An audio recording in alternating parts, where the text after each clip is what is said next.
I'm Dale Wright, and you're watching Bird Matters, a video series about birds and the environment we share.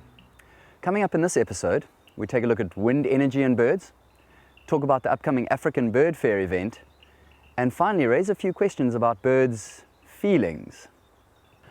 But first, there's little doubt that wind energy is a great and necessary alternative to fossil fuels, but not without its challenges.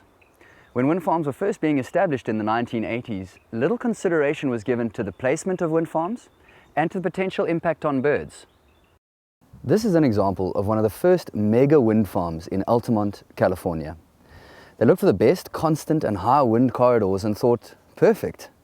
Trouble was, due to the favorable conditions, this area was also the highway of choice for birds. And so this started to happen.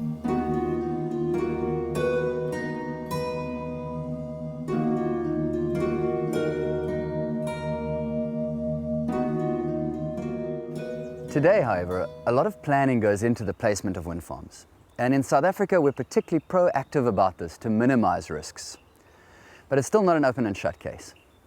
We caught up with Samantha Rolston-Payton, BirdLife South Africa Birds and Renewable Energy Program Manager, for her thoughts on the topic.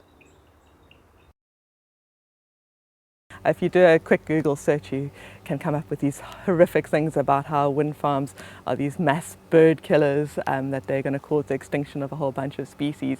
And if you speak to industry, they always like to quote the fact that more birds are killed by cats and windows than wind energy, and you don't need to worry about it. But the truth is actually somewhere in between. The number of collisions per turbine, it's actually quite a rare event. If you go to a wind farm, you're not going to see a bird collide. It's very unlikely. But even small collision rates can be quite significant. But I also don't agree with the wind energy's argument about more birds being killed by cats and windows, because you need to look at what species are being affected. Cats are very good at killing pigeons. I don't know when last I saw a cat kill a vulture.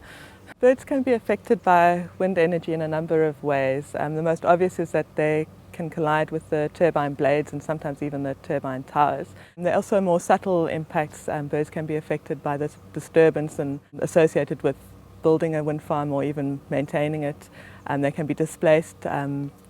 They might not want to hang around where the turbines are. And there's also a certain degree of habitat loss and fragmentation associated with wind farms.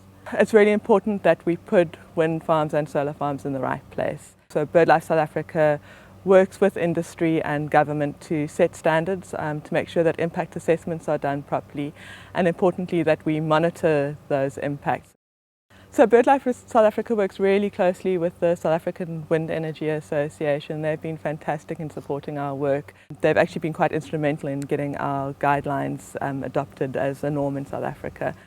At BirdLife South Africa, we recognise it's really important to be proactive. It's a lot less effort to make sure that wind farms are located in the right place early on in the planning process. So we have a sensitivity map that helps developers and specialists get an idea of what the likely sensitivity of an area is in terms of wind energy. But what we also offer for developers is we do a free basic screening exercise using desktop information. So before they invest a lot in a site, they get an idea of what the likely issues are. The obvious example of a conflict is putting a wind farm near a vulture roost. Vultures are amongst the most collision-prone birds in the world, and they're also a huge conservation priority in South Africa. Although renewable energy can impact on birds, it's really important to keep perspective. If you look at the impacts of coal, just in terms of the habitat loss, transformation, the air pollution, and not to mention climate change, which is a major threat to biodiversity.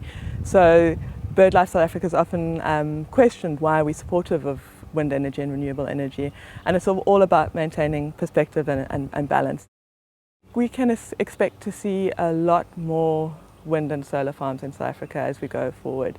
South Africa is definitely seen as one of the preferred countries to invest in terms of renewable energy, and it's a great thing. We've got some admirable targets for renewable energy. But for developers and for BirdLife, it's probably going to get more and more tricky as we run out of those low-hanging fruits.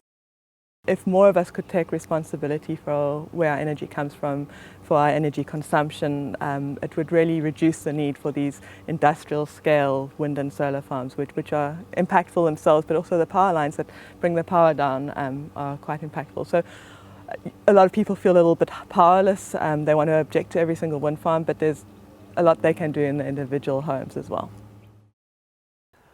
I'm not sure why it should come as a surprise, but the more we study birds, the more we find them to exhibit a wide range of emotions that we've assumed to be exclusively human. Of course, with the usual exceptions like cats, dogs, and horses, where we have a very close bond with the animals. But of course, this might just be us projecting our own emotions onto the behavior that we're seeing in the birds. Why don't you watch these clips and decide for yourself?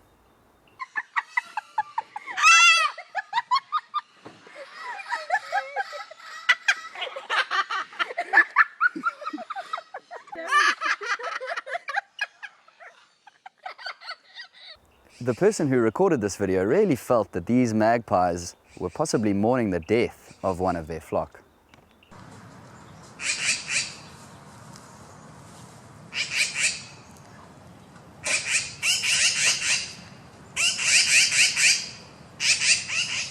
Or what about this?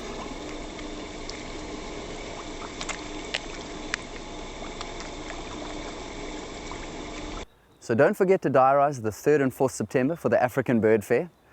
And of course, subscribe to our YouTube channel, Bird Matters. And that's all from us for this time. See you later.